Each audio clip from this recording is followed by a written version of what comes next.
Fala aí, galera. Iniciando mais um episódio do NetBiz Talk. Hoje trouxemos para a mesa aqui um tema muito preocupante, um tema que o mundo está passando, que é a parte de segurança cibernética. Estamos no momento em que todo mundo virou digital, a capacidade está absurda e, obviamente, está virando um mercado muito grande para esses criminosos. Para participar dessa mesa, com muita honra, de verdade, viu, Borba? Prazer todo meu. Eu convidei o Eduardo Borba, nós trabalhamos pouco tempo junto numa empresa anterior. O Eduardo Borba era o presidente da empresa, eu cuidava dessa área de marketing digital. Pegamos uma certa amizade, essa amizade cresceu. Hoje o Borba é o CEO da Softline, uma empresa russa, não é isso? De origem russa. Sim. De origem russa, que vai nos prestigiar com muitos conhecimentos, com muito papo. Eduardo, Borba, vou te chamar de Borba, pode ser? Tranquilo, todo mundo me chama de Borba. Eduardo fica muito sério, né? Borba, muito obrigado, viu? Em nome da NetBiz, muito obrigado pela sua presença aqui, cara. Muito obrigado de verdade. Eu que agradeço. Primeiro, dizer ao público todo aí que é um prazer enorme estar aqui com esta personagem incrível, o nosso amigo Mau Mau. Mau, exatamente. Mau. Ele foi breve em dizer que a gente teve um trabalho em conjunto e, na época, a gente estava discutindo sobre inovação e o que o mercado começava a falar em transformação digital ou a adoção da transformação digital. E agora a gente volta a conversar agora na NetBiz Talk. O maior prazer aqui desse bate-papo nosso aqui. É uma pessoa incrível, um cara super do bem e que está abrindo espaço para a gente conversar num tema tão contemporâneo que é segurança, né? E quando a gente fala de segurança, pode ser tudo. Hoje, todo mundo está conectado. E quanto mais conectado, mais exposto a gente está. Então, o tema é mais do que bem-vindo e um prazer enorme estar aqui contigo. Puta, que legal, cara. Que legal. Vamos lá, vamos começar um papo aqui. Vamos lá. Borba, muito à vontade. O pessoal que está nos olhando aqui, olha esse papo de uma forma bastante divertida, bastante agradável, mas com viés assim de absorver um pouco o nosso conhecimento aqui. Vamos lá. Primeira coisa, bom, como eu comecei, o mundo está conectado, né? Você falou a verdade, todo mundo hoje, a gente tem uma capacidade computacional absurda que começa dentro das nossas casas, né? Roteadores, celulares, televisão conectada, notebook, agora com 5G, um monte de aparelho conectado. Uhum. Obviamente que a nossa introdução nesse mundo cibernético aí está grande. E isso atrai um pouco esses criminosos que estão aí para estragar um pouco essa beleza dessa conexão. Uhum. Me fala um pouco, como é que você vê hoje esse mundo de ataque, como é que você vê hoje esse mundo de hacker, cara? Ou de ransomware, como é que você vê isso? Tá, deixa eu fazer um comentário mais geralzão, né? Bem genérico, né? Quando a gente fala de automação de processos, né? Vamos olhar primeiro para que serve TI, ou para que serve tecnologia no geral. Serve para a gente fazer alguma coisa mais rápido, melhor e eliminar falhas. Então, tudo aquilo que a gente está automatizando é porque a gente tem uma demanda de melhoria, tem otimização. O início de tudo, né, o gênese de tudo é super do bem. Então a gente quer fazer um carro mais rápido, e aí para dar um exemplo do fazer o carro mais rápido, a gente não quer só fazer um carro mais rápido, botar ali na rua, mas a gente quer colocar comandos de segurança neste carro para que o veículo autônomo, por exemplo, ele não tenha as falhas que um humano tem quando esse cara, por exemplo, piscou, espirrou, tossiu, né? A gente fala do... Tem um mal súbito, né? A gente fala do olhar o celular enquanto eu estou dirigindo. Claro Sim. que isso é um mau hábito.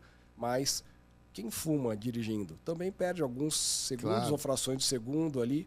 E aí pode estar dirigindo, e aí tem o filho no carro, o cachorro latiu, tem uma distração qualquer. Claro. Uma máquina tem muito menos distração. Então, o princípio é para um fim muito bom. É um fim muito positivo. E para tudo aquilo que tem na face da Terra, sempre existe a famosa luta do bem contra o mal. Ação e reação. Não, a luta do bem contra o mal, né? Exato. Então, assim, alguém inventou o dinheiro e alguém inventou o roubar dinheiro de alguém. Então, eu posso, se você se remeter a épocas muito mais antigas, né? Eu estou plantando, eu estou criando meu gado, minhas galinhas.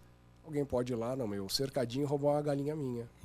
Pô, acabou meu investimento, Sacanagem. né? Sacanagem. Então, Aí você começa a cercar a sua propriedade, você começa a cercar a propriedade, cerca, né? bota um cachorro. Você bota um cachorro para latir, compra uma arma. Né? Também, né? Não é? Mas eu tô contando isso porque, assim, o cybercriminoso, ele é só uma evolução do criminoso.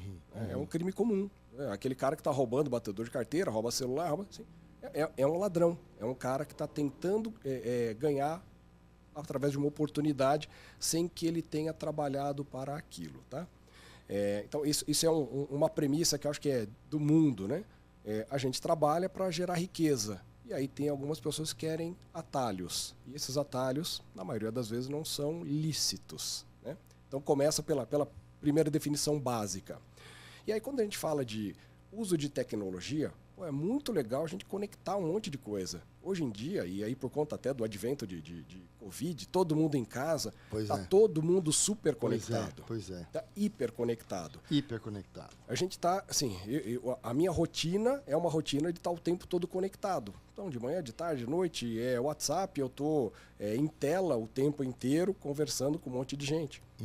Isso se abstrai de local, mas os equipamentos que eu estou utilizando, a rede que eu estou utilizando, né, o device, o celular que eu estou utilizando aqui, são dispositivos que estão expostos a possíveis sacanagens, a possível cybercrime. Então, quanto mais a gente está digitalizado, mais exposto a gente está também. E aí eu queria fazer um viés, puxar para o lado mais positivo da força, né? O lado bom da força. Porque a gente está olhando do lado do cybercrime e de repente a gente fala, pô, e agora? Eu estou helpless, né? Deus me ajude, porque eu vou rezar porque eu não tenho defesa. Sim, eu tenho defesa, mas as defesas são intransponíveis. E aí vamos voltar ao galinheiro, né? Que você bem falou. Não quero que roube minha galinha, então bota um cercado. Aquela cerca é intransponível, qual o limite do investimento, né? Quanto que eu vou gastar de fazer uma cerca intransponível para proteger uma galinha? Então, e até achando que nunca vão roubar minha galinha, né? Eu tenho 50 galinhas, o outro tem 200, a minha não vão roubar o de 200, não vão roubar de 50, então põe uma cerca menor. Esse é o ponto, é exatamente esse ponto que eu ia colocar. Então, assim, eu vou lá e coloco uma cerca intransponível. Assim, o que acontece com o fulano mal intencionado que queira subtrair uma galinha minha? Ele vai deixar de olhar para o meu galinheiro e vai olhar para o seu galinheiro. Né? Então, quem está menos protegido vai ser a vítima perfeita. Então, há um tempão atrás, eu fiz um curso de segurança física. Então, como você se comporta em situações de assalto, né? Via de regra, o meliante, né? Ele está perfilando. Então, ele bota na cabeça dele, eu vou agora sair na rua, vou achar um homem ou uma mulher ou uma criança que esteja mais ou menos atento, então ele cria um perfil. Quando ele sai para a rua, ele fica procurando quem se enquadrou naquele perfil. Ah, esse cara aqui. Ele caiu no quadrinho de vítima. E aí ele vai lá e assalta aquele cara. Então, não é totalmente aleatório, porque você se enquadrou num perfil. Sim, mas tem um estudo do público-alvo. Mas tem um público-alvo ali. Trazendo isso para o lado digital. Hoje todo mundo tem antivírus, proteção de endpoint, todo mundo está preocupadíssimo com a proteção dos ataques. Então, alguma proteção tem. A analogia que eu faço é assim, eu vou andar de bicicleta, e aí eu parei minha bicicleta na Avenida Paulista e encostei ela num poste. Você fez a mesma coisa, só que você botou um cadeado. Qual bicicleta vai ser roubada antes? A minha. Né? Então, a gente tem que ter proteções. Não tem o que discutir quanto a isso. É como seguro de carro, seguro de vida, tem que ter. Ponto. Fato. Aceita que dói menos. Né? E aí, isso tudo cria barreiras que dificultam o acesso. Vou te interromper. Vai lá. Vou te interromper. Não sei se você sabe, cara. Eu fiz um estudo bastante grande. Fiquei aí uns 10 dias estudando um pouco essa parte de cybersecurity. Cara, eu fiquei impressionado, te juro, eu caí o queixo. Eu nunca entrei na Dark Web, não tenho nem interesse de entrar, não tenho... Você sabe que se você entrar na Dark Web, seu IP é é localizado, gera um link lá na polícia. O FBI? Acho que gera mesmo. Mas eu fui atrás de alguns estudiosos, vi alguns livros, algumas matérias, uns PDFs interessantes. E eu vi uma modalidade, cara, que não é nova. Começou isso no meio do ano passado, não sei se você conhece, que é o Ransomware as a Service. Para quem não sabe, acho que todo mundo sabe o que é um ransomware, né? Ransomware é um ataque aos servidores empresariais ou à sua máquina, não importa, onde tudo é criptografado, seus arquivos ficam pretinhos assim, né? Sabe quando você dá exibir os arquivos lá, vem todas as pastinhas pretinhas com X, e para você descriptografar aquilo, você tem que entrar com uma chave. Geralmente, o ransomware ele segue essa linha. Sim. E antigamente, que eu estava dando uma olhada, o ransomware ele era feito por grandes hackers que estudavam as empresas que eles iam como público-alvo, como você bem falou, estudavam como era a segurança, começa vendo qual é o perfil daquela empresa, onde ela está, qual a capacidade técnica, quem são as pessoas pelo Facebook, quem são os profissionais. E aí, de uma forma, via e-mail, via pushing, via XPTO, o cara invade. Então, aí pede um resgate, como teve aqui no Brasil com uma grande loja de magazine, né? Enfim. Mas esse ransomware as a service, cara, eu vou falar isso, pelo amor de Deus, as pessoas do mal não vejam isso como uma oportunidade, mas dentro da Deep Web, o que eu vi lá, existe um e-commerce, uma página de e-commerce normal, como qualquer outro e-commerce, onde o hacker que fez o código, ele vende por $380 o ransomware, vende junto com a chave para descriptografar, e aí criminosos compram por $380 esses ransomwares e cada um invade a empresa que acha que deveria invadir. Então, o criminoso mor, né, que são as grandes empresas de hackers, né, como Meta e assim por diante, ficam nos bastidores e o crime ficou muito maior, né? Então, empresas de todos os tamanhos, de todos os tipos, são infectadas por pessoas de qualquer índole, né, a um valor pequeno. Você conhecia isso?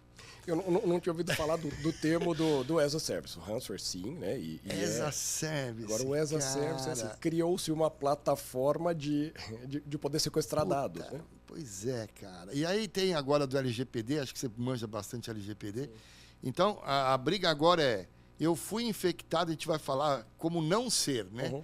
Mas o cara que é infectado, ele recebe uma possível investimento em Bitcoin, né? Que você não sabe para quem você está pagando e quem está recebendo, quer dizer, totalmente idôneo, não sabe. E aí você recebe a chave para descriptografar aquilo lá. Cara, que mundo que nós estamos vivendo, velho? Que é isso, meu?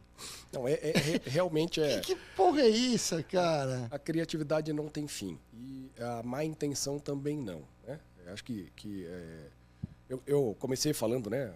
Mal, meu grande amigo, é um cara super do bem, né? Tem pessoas que não são. Tem pessoas que não são. Acho que menos, né?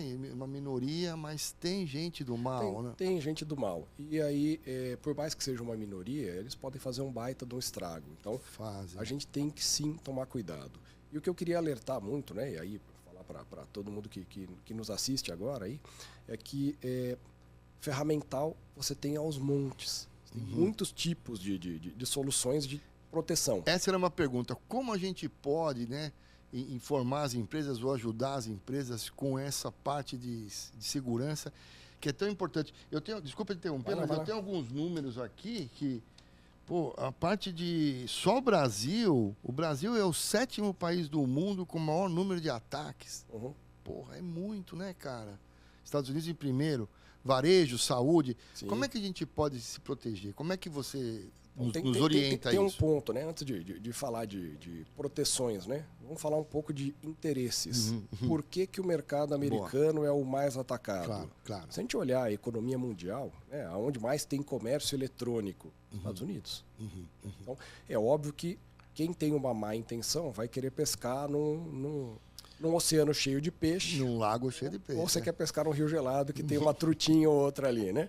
Você vai pescar num lago que tem mais substância ali para você. Então você tem uma gama de vítimas possíveis maior.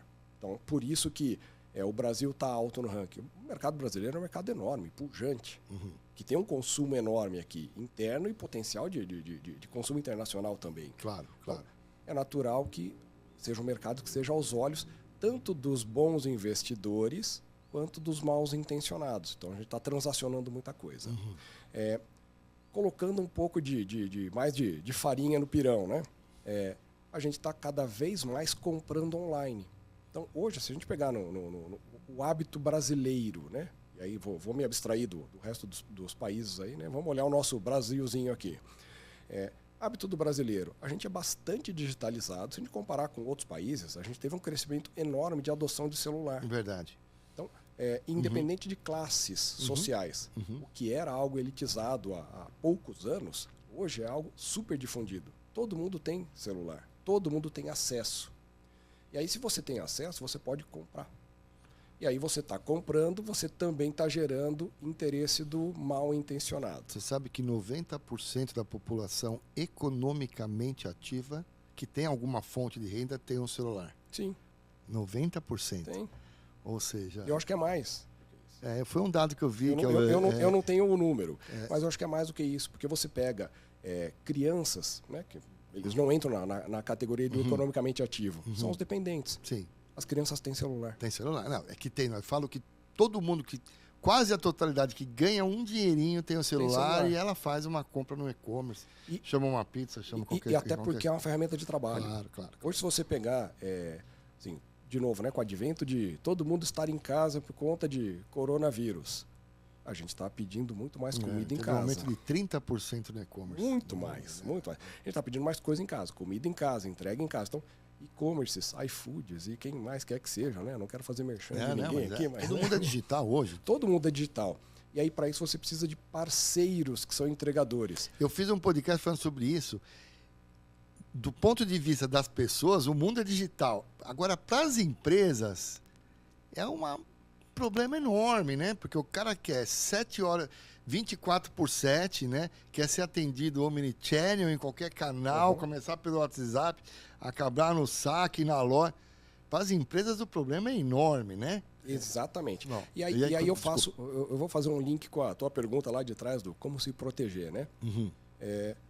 Imagina que eu sou um produtor sou um artesão. E eu tenho meus produtos que eu estou vendendo. E aí eu consigo fazer a minha venda meio, né? Vendo para o meu vizinho, para o meu, né? Vou numa feira e agora eu não posso mais ir na feira vender meus artigos de artesanato. Aí eu fui lá e me associei a um dos grandes e-commerce. A gente tem vários grandes e-commerces que trabalham com vários parceiros. Os marketplaces, né? Eu adotei uma plataforma daquela para que venda o meu produto. O que eu estou olhando ali de benefício? A plataforma vai alcançar, tem um alcance muito maior do que eu sozinho teria. Claro que tem um preço, então vou pagar um fizinho ali para aquela plataforma de e-commerce. Mas aquela plataforma está atingindo muita gente. E aí eu também tenho um monte de ganhos colaterais ali, que não são menos importantes. Então, logística, distribuição e tal, mas eu tenho uma plataforma segura.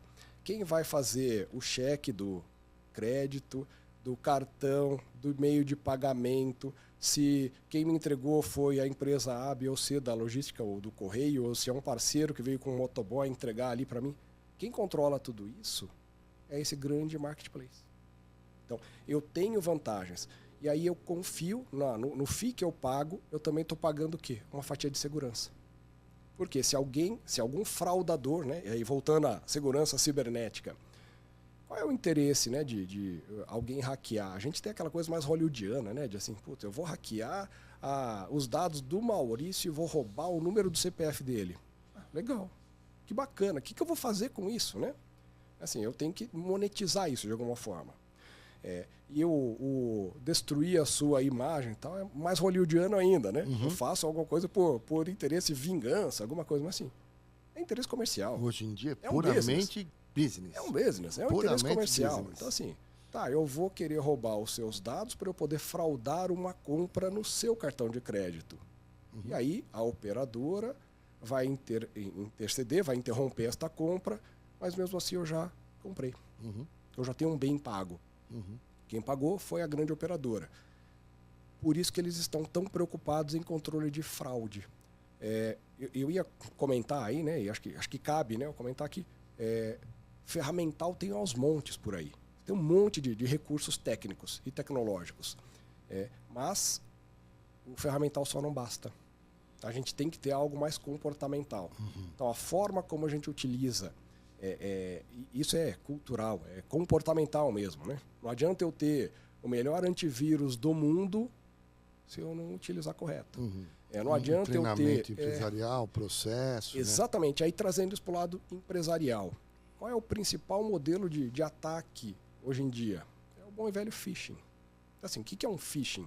Você recebe um e-mail lá e no teu e-mail, no corpo do e-mail tem um PDF. Alguma coisa que te atraia. Tem uma arapuca ali, né? Tem uma isca, por isso do phishing. Tem uma isca. Então, caro Maurício, você ganhou na Mega Sena aqui, clique neste link aqui para receber o seu prêmio de milhões. Alguma coisa que seja um teaser. Você clica ali, você deu acesso. Você é um usuário qualificado que está dentro da rede da sua empresa. Então, assim, o hacker não precisou vencer todas as barreiras que a empresa colocou. Ele precisou capturar você. Então, o ser humaninho que está ali na ponta, ele tem que ter alguns hábitos, algumas boas práticas de olhar, opa, esse e-mail aqui é no mínimo suspeito. Verdade. Tá na dúvida? Não clica. Não clica em link.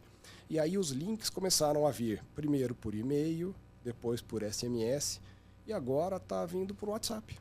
Ou qualquer outra mensagem instantânea. Né? Começamos falando isso, né? Que todo mundo conectado, diversos canais aí para... Assim, eu vi acontecer em uma semana, aconteceu comigo, com um colega, a gente recebeu um WhatsApp de uma pessoa que seria do headquarter da empresa, a foto da pessoa foi sequestrado pelo LinkedIn, então você entra no LinkedIn, eu posso pegar ali, crio um perfil fake, bota a foto do Maurício, manda um WhatsApp para alguém falando, ô pessoal, aqui é o Maurício, esse aqui é meu novo número de telefone, que é o que acontece. Apaga o antigo e grava esse e tal.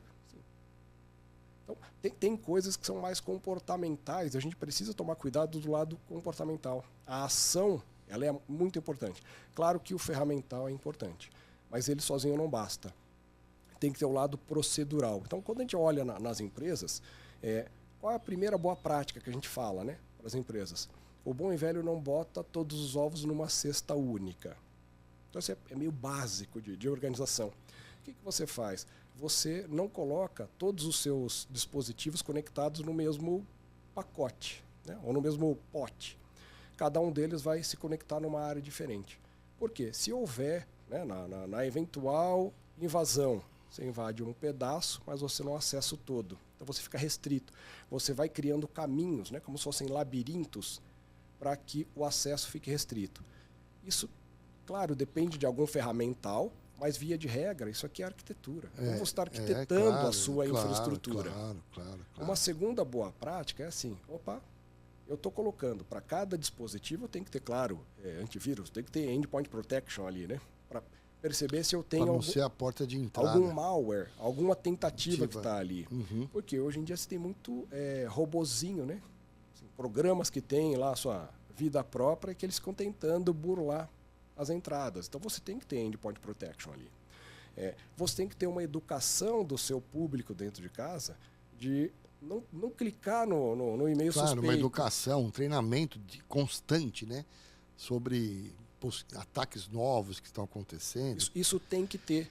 E aproveitar, claro, né, para falar um pouquinho da minha origem, né, minha raiz lá da Softline. Né? Eu falei que a Softline é uma empresa de origem russa. Então a Softline nasceu lá em Moscou. E aí a gente costuma brincar com algo que é fato, né? Assim, o maior público de hacker que a gente conhece no mercado negro, inclusive, são os russos. E na Rússia é o país com menos ataque que existe. Exatamente porque os ataques geralmente partem de lá. Partem de lá. Então, você não ataca o seu vizinho, você ataca alguém da favela distante. Será que partem de lá ou eles remapeiam IP? Partem de lá mesmo? São russos mesmo? Parte de lá e remapeiam IP. É russo mesmo? Não contra os russos, né? Mas... Eu acho que originalmente partia de lá. E aí criou-se uma tradição de muito conhecimento, muito domínio técnico. E aí, assim, parte de qualquer lugar do planeta e roteia por lá para dizer que é russo. E aí tem muita gente que joga na conta do russo também. Eu acho. Isso é fato. Cara, eu tava dando uma olhada. Essa indústria do crime é tão louca, cara, que eu tive um caso, né, de um estudo que a entrega dos roteadores já vinham com firmware alterado, cara. Sim. Puta que pariu. Essa é a discussão da urna eletrônica. Meu Deus do céu, essa é a discussão da urna cara. eletrônica. O firmware de um roteador, quer dizer, você pode ter uma capacidade de segurança absurda, mas o roteador tá... Se ele já está burlado, já está burlado. Cara, que loucura. A pergunta é como você identifica isso? Pois é, que loucura. Tem um ponto mais interessante da gente falar, né? Quando a gente fala de novo, né, de segurança digital. Quer água, Porba? Tô bem aqui. Tô bem aqui, obrigado.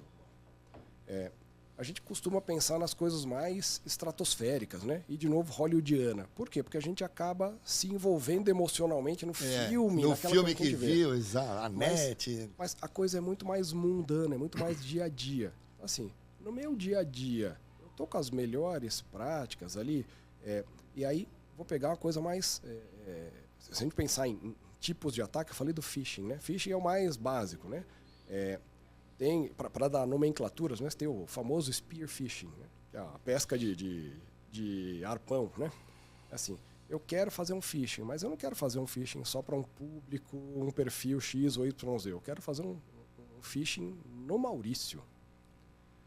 Aí como é que eu faço isso? Pô, eu vou começar a mandar coisas direcionadas para você. Aí eu posso mandar isso para diretores financeiros, que aí é um spear phishing. Então eu mando mensagens específicas para o diretor financeiro do tipo: faça uma movimentação na sua conta do banco A para o banco B, porque é para pagar tal título e tal. E aí eu ponho uma máscara no nome, né? Eu mascaro a informação, que chama de spoof isso, né? Sim. Eu mudo o alias do e-mail e ponho lá como se fosse o CEO da empresa pedindo para o CFO fazer uma transferência bancária. Nem faço. Então, é um comando que é rotineiro, é dia a dia. Então, como que a gente identifica isso? São melhores práticas, né? E uma das coisas que mais se discute hoje em dia de segurança é gestão de identidade. É o ID. O ID. Gestão de identidade. O ID assim, você tudo. Tá habilitado, né? Maurício, vai entrar nesta sala aqui, né? A gente fala de data center. Então, assim, você é o cara do data center. Você tem permissão para entrar nessa sala? Né? Sua digital abriu a porta. Você botou seu rosto ali para fazer reconhecimento facial. Então, os recursos de reconhecimento de identidade, eles estão sendo cada vez mais aprimorados. Por quê? Uma vez que eu capturo a informação da identidade, é o que eu consigo passar a etapa da validação do ID. Ou validar essa identidade. Se um hacker pula a etapa, conseguir perfurar isso aqui, não, eu tenho um acesso enorme. Ele recebe o root lá do negócio e já era. Então, o controle de identidade é uma das coisas mais importantes neste momento que a gente está agora. Está todo mundo vivendo digital. E aí, assim, exemplo, de novo, né? Você vai fazer uma operação, hoje a maioria das pessoas, eu faço minhas operações de banco usando o celular. Você tem lá uma autenticação em 2 etapas, né? Mesmo que você esteja usando um PC, você tem uma autenticação com o token do celular. É uma autenticação em 2 etapas. E que ela precisa ter uma identificação da pessoa. Então, assim, quem está utilizando? Sou eu mesmo, é o Borba que está usando o aplicativo? Então, bota a carinha aqui para ver se você é você mesmo. Bota sua digital aqui para ver se você é você mesmo. Claro. Esse controle de identidade é primordial neste momento que a gente está. Você sabe que esses controles são importantíssimos, né? Necessários, e ao mesmo tempo ele vem contra a parte da user experience, né? Puta briga desesperadora, né? Porque a user experience fala, puta coisa chata, eu tenho que ficar fazendo isso, tenho que ficar fazendo aquilo, não é? Mas necessário, eu entendi isso. Só um parênteses. Então, essas inteligências Vou fazer uma analogia com outro tema, né? Vou sair do mundo de TI, né? Eu gosto de esportes e eu pratico 2 esportes que são em algum momento foram chamados de esportes radicais. Eu faço hipismo e eu faço mergulho autônomo. E sou instrutor de mergulho autônomo. Quando a gente começa a falar de mergulho, né?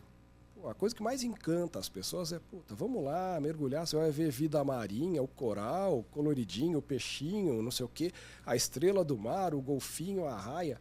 É o que todo mundo quer ver. Vai fazer um curso de mergulho. 90% do conteúdo tem a ver com segurança. Segurança. Assim, por que você usa Como o regulador esgotar a assim? máscara, Por que você usa a máscara? Claro. O colete? Qual é a prática que você faz no colete? Porque são requisitos de segurança. Porque depois que está tudo certo, o mergulho acontece. Aí o mergulho acontece. Não precisa nem treinar muito. E aí você vai ver peixinho, Sim, vai ver o... a sereia, vai ver quem você quer lá, né? Mas tem que ter o quesito de segurança. Então, claro. O quesito de segurança ele entrou aonde? Se a gente pegar, de novo, né, nos primórdios, né? As primeiras pessoas que foram mergulhar foram só for fun. Eu vou ser feliz. E aí começou a dar problema. Assim, vai dar merda. Deu. Quando deu, putz, a gente podia ter um colete de segurança. Então bota o colete. Então a gente podia e vai incrementando. Tudo em segurança é assim. A gente começa com uma boa intenção. É o passeio, é o turismo, é o amor pela natureza. Então, pô, vamos. Mas você começa a botar critério de segurança. E aí, se você olhar agora, né? Vamos mergulhar. O tanto de equipamento, o tanto de treinamento... Dá uma ofuscada um pouquinho. Posso te contar uma passagem da minha vida? Vai lá. Você está falando agora, eu tinha uma passagem. Eu fiz curso de mergulho. E eu fui para Laje de Santos. Provavelmente fantástico. Você deve ter ido Conheço lá. Eu adoro o lugar. É muito gostoso. Eu fui fazer o meu batismo em Laje de Santos. E fui eu e um parceiro, né? Primeiro mergulho, depois eu fiz na Narval. Fica propaganda aqui, não sei se existe ainda. Eu era instrutor da Narval. Existe a Narval ainda? Existe, Bom, mais. Existe, não, eu sou uma idade um pouco maior. E, cara, a gente faz aquele treinamento na piscina, né? Puxa, trocar máscara, esgotar. Porra, quem te deu aula, mamãe? Porra, não lembro do aula. Que ano foi isso? Puta, foi em 83, isso. 83. Não tinha nascido. Eu era menor de idade. Eu era menor de idade. E eu fui pra lá, não tinha nem a garrafa, cara, não tinha colete, ela era um body pack aqui, sei lá. Não, era diferente o equipamento. Não, era uma bosta aquele negócio. Era uma merda. Atualmente é proibido você fazer um check-out na laje porque é um local perigoso. Bom, eu entrei com cinto de lastro, aqueles bem vagabundo, não importa. Eu desci, cara, eu aluguei a garrafa lá de Santos, lá de Santos, fomos num barco, lindo, achando maravilhoso o negócio. Primeiro mergulho, hein, cara. Me deram a garrafa, coloquei o regulador na boca, pulei, legal, lindo, tava lindo. Tinha até uma raia lá, não sei se existe ainda, mas ela é uma raia jamanta, né? Não existe, isso é lenda urbana. Eu vi a porra da raia. Eu nunca vi nenhuma. Eu vi essa porra dessa raia, mas não importa. Não existe, é lenda isso. É 20 metros lá, né? Acho que a profundidade é 20 metros. E aí eu desci lá, cara, e ela tinha uma válvula aqui atrás de reserva. Aberta, ela tinha uma pressão de mola, e aí acabava o ar, você punha na reserva e entrava no finalzinho. E geralmente quem abre isso aqui é o seu parceiro, na minha época era assim. E aí eu começou a ficar duro para respirar. Não tinha nada. Eu avisei pro meu amigo e falei, abre a minha válvula reserva. Ele foi lá e abriu. Só que estava montado errado o regulador. E eu tinha acabado com o ar inteiro. Quando ele abriu a reserva, na verdade, esgotou o ar da minha cara. Eu já estava respirando tudo, né? Quando ele abriu para maior força da mola, não tem nada. Então, na hora que ele virou, simplesmente fez... Acabou. Mas não é que vinha, não. E aí você viu o aspecto de segurança. Você falou sobre a segurança. O meu olho parecia o olho do Mad Max, ele saiu para fora da máscara, né? de desespero, de pânico. Eu olhei para ele assim, né? E fui, por ação, fui na boca dele para pegar o regulador dele, que eu não tinha ar. Eu estava, sei lá, a 17 metros de profundidade. Eu ia subir, eu não ia ficar lá. Eu ia chegar, sei lá se eu ia morrer, mas eu puxei da boca dele o negócio. E aí ele percebeu, por causa do treinamento, que eu estava sem ar. E aí, e ele também já estava no final, né? Meu, e subimos e eu cheguei no barco e quase matei o cara que me alugou a garrafa por ele quase ter me matado, né? Então, um problema de válvula errada, eu poderia ter me acidentado ou ter morrido. Então, a segurança de um curso de mergulho salvou a minha vida. Sem dúvida. Sem dúvida. Se eu tivesse aberto sozinho, assim, de 5 metros de longe um do outro, eu teria morrido. Ou, sei lá. Você faz a subida de emergência. Eu teria. Mas eu não tinha nem aqueles coletes que você enche, eu tinha que nadar mesmo. Eu ia fazer assim com você tem que subir. Eu ia com a nadadeira, ia subir, ia chegar lá em cima. Mas todos os processos de segurança, eles foram de... Fantástico, né? Eu me formei instrutor em 2010.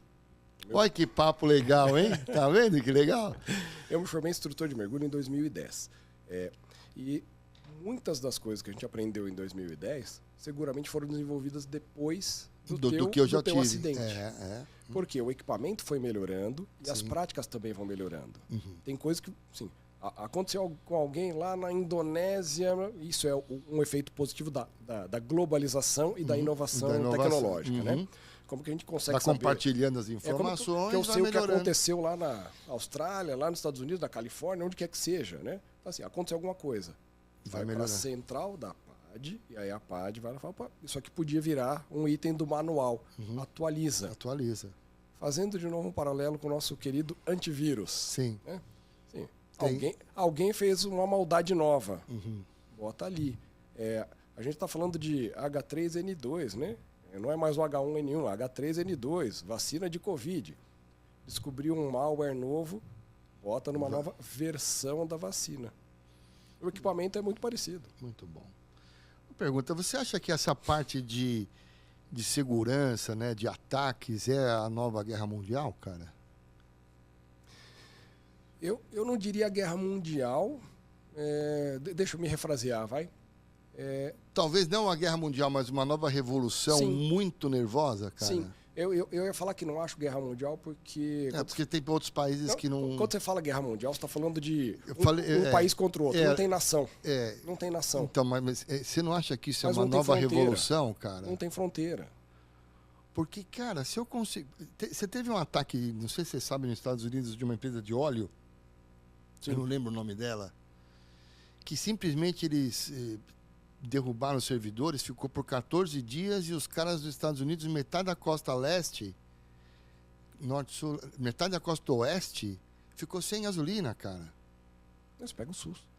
Pois é, cara. Não, você nego morre de frio, porque não tem gasolina, não tem diesel para esquentar, não tem comida. Não...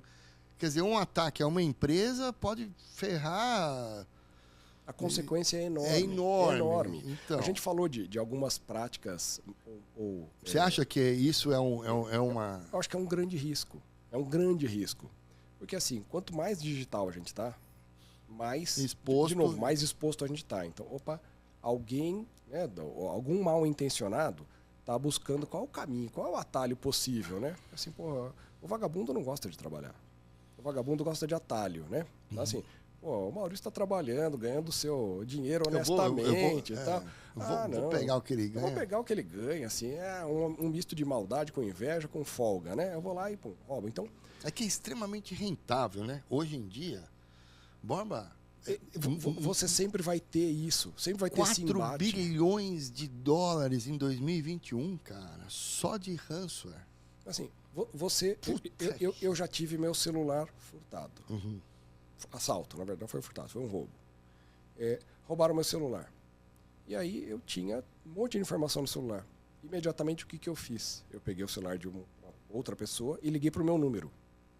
Imediatamente. O cara atendeu e falou assim, não desliga, eu quero comprar meu telefone de volta. Você falou para ele? O cara desligou.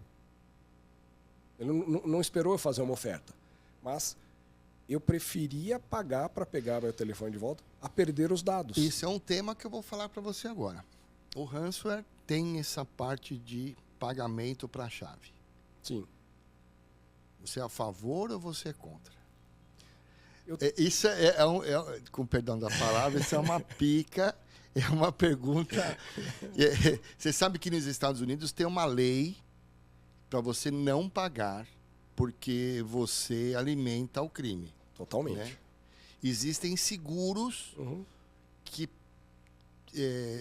não pagam esse cara, mas te pagam o seu prejuízo. Então, e existem problemas que, se você não pagar, você quebra a sua empresa. Uma empresa de 30 anos, 40 anos que não investiu em segurança, não adianta chorar, porque o cara não tem backup. O backup já está infectado, né? Ele volta e se formata tudo, volta o backup, problema para de novo. Quer dizer, o cara simplesmente ele perde a empresa dele, ele paga. O que você acha disso? Eu sou totalmente contrário a pagar. Contrário a pagar. Sou totalmente contrário a pagar. Apesar de eu ter dado o meu testemunho não, eu quero de volta. Eu passei um perrengue. Fui lá, comprei outro aparelho, perdi dados, perdi contatos. Na época não tinha tudo sincronizado em nuvem. Sim. Então, para mim era muito mais grave perder todos os meus contatos, né? E aí hoje vai naquilo que eu falei de boas práticas, mais o ferramental, né? Quem hoje não tem backup e não tem um disaster recovery, pois é, tá bobeando. Tá bobeando. É que nem ter. Eu tenho seguro do meu carro há muito tempo. Espero que nunca use. Eu espero nunca usar, claro. Eu não quero bater meu carro, não quero que ninguém roube meu carro, mas tá lá e eu vou renovar no próximo ano e vou continuar renovando. Assim, o dia que eu precisar, eu tenho que ter um seguro ali. Então, se a gente pegar por qualquer eventualidade, né, a gente tem que ter antivírus, boas práticas. A gente falou do phishing, spoofing, blá, blá, blá, blá, blá. Assim, aconteceu. Deu pau. Alguém entrou... Uma empresa americana que pagou, que é a JBS, ela pagou, né? Pagou um volume que nem vou falar, alguns milhões de dólares, porque a carne nos Estados Unidos parou também, né? Quer dizer, a JBS parou, parou a logística, parou a distribuição, parou o açougue lá que vendia, foi quebrando... Conta. Você tem que fazer conta. Pois assim, fazer conta. Qual é o prejuízo menor? E não é só nem o prejuízo da JBS, é o prejuízo econômico... No mercado, no mundo. Eu há um tempo atrás... E aí, paga ou não paga? Eu há um tempo atrás eu tive uma aula foi muito legal, tive uma aula de ética e filosofia num curso de conselheiro de administração que eu fiz. E aquilo me marcou muito porque o professor deu a definição de dilema. Assim, o que é dilema? É quando você tem duas alternativas igualmente ruins. As duas são ruins. Então você escolhe uma das duas. As duas vão ter um preço enorme para você. Enorme. Nenhuma das duas vai te deixar feliz. Mas sim, você escolhe a que vai te deixar menos infeliz. Pois é. Aí no caso aí sequestraram meus dados.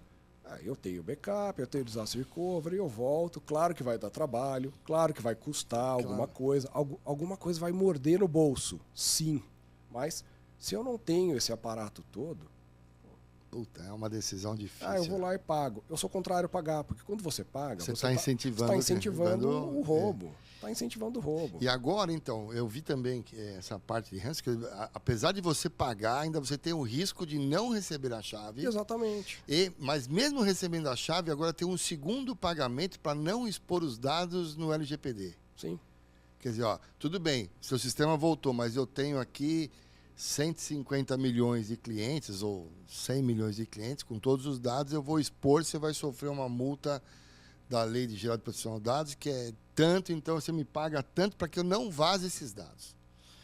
Então, empresas, eu acho que para decidir aqui, revejam os seus processos de segurança, não?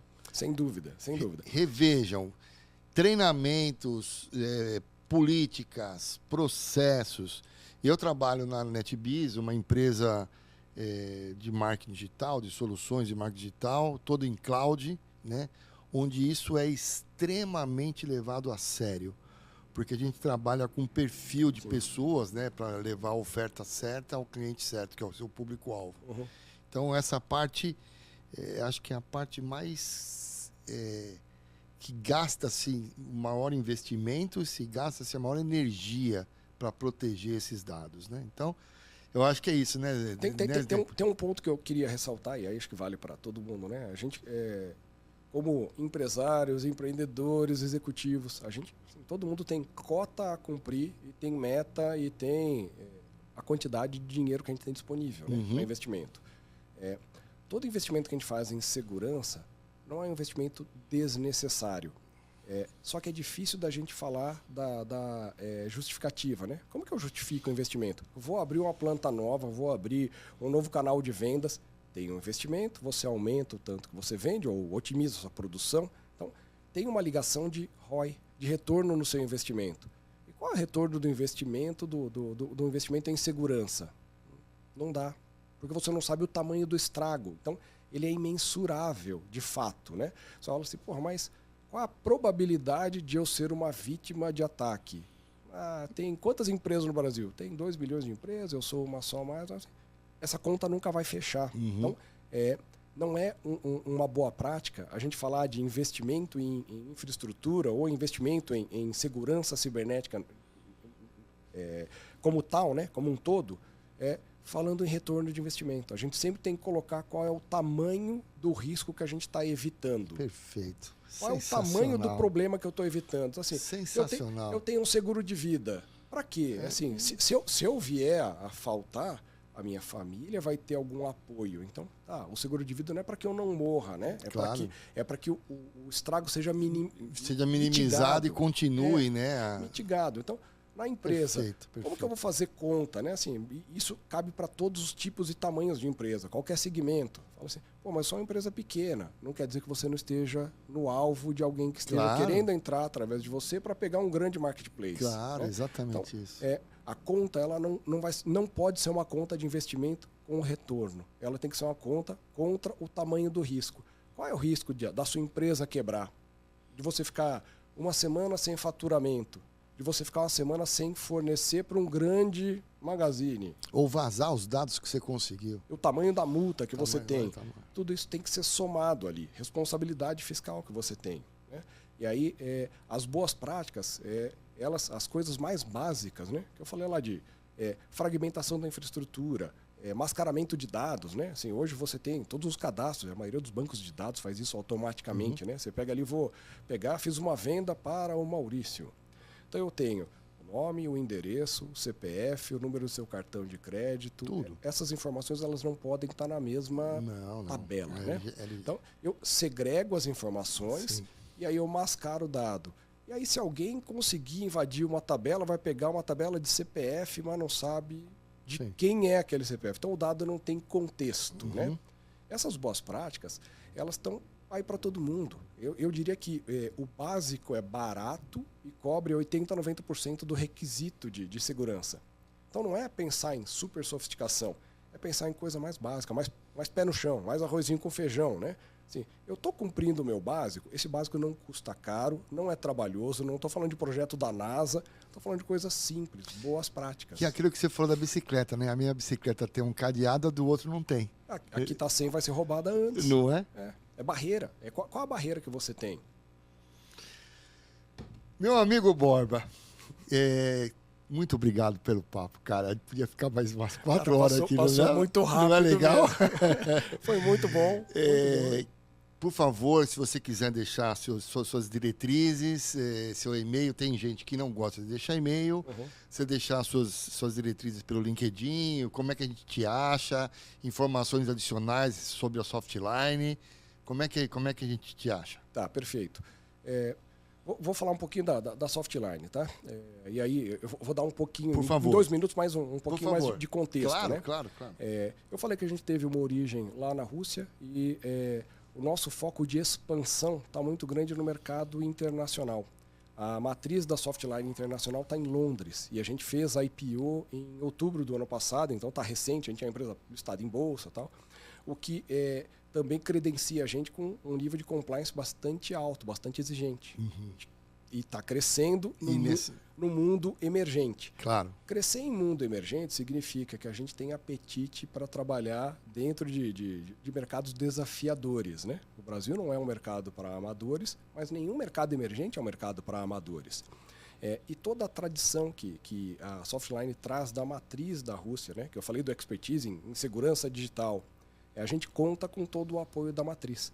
Claro que a gente está focando muito no crescimento internacional, e aí a minha responsabilidade é dentro do país Brasil. O que eu quero alertar a todos, né? O uso de tecnologia não é algo que a gente faz por diversão, né? Eu trabalho com tecnologia, então eu posso falar que às vezes eu faço por diversão, porque é legal. Você fala, nossa, tem um programa novo, tem um aplicativo mais bacana. A gente é seduzido pela beleza do aplicativo. A gente gosta disso, a gente né? gosta da brincadeira, é o nosso videogame. Mas a gente tem que fazer com que as empresas vendam mais, vendam melhor, custem menos, operem melhor. Essa é a nossa contribuição para a sociedade. Tá? O uso da tecnologia ela tem que ser em prol do crescimento da sociedade, das pessoas, da melhora da educação, da melhora do nível social das pessoas. Então, esse é o meu primeiro grande reminder aí, né? Assim, o primeiro destaque é a tecnologia ela não é um brinquedo por si só. Ela é um meio que serve a um fim de crescimento de negócios. Né? Por que eu estou contando isso? Tem muita gente que se seduz pela tecnologia e fala, tecnologia pela tecnologia. Não. Você não pode abusar, né, ou desperdiçar. Eu tenho um mantra pessoal, que é na empresa eu falo do desperdício zero ou zero waste. Você não pode desperdiçar.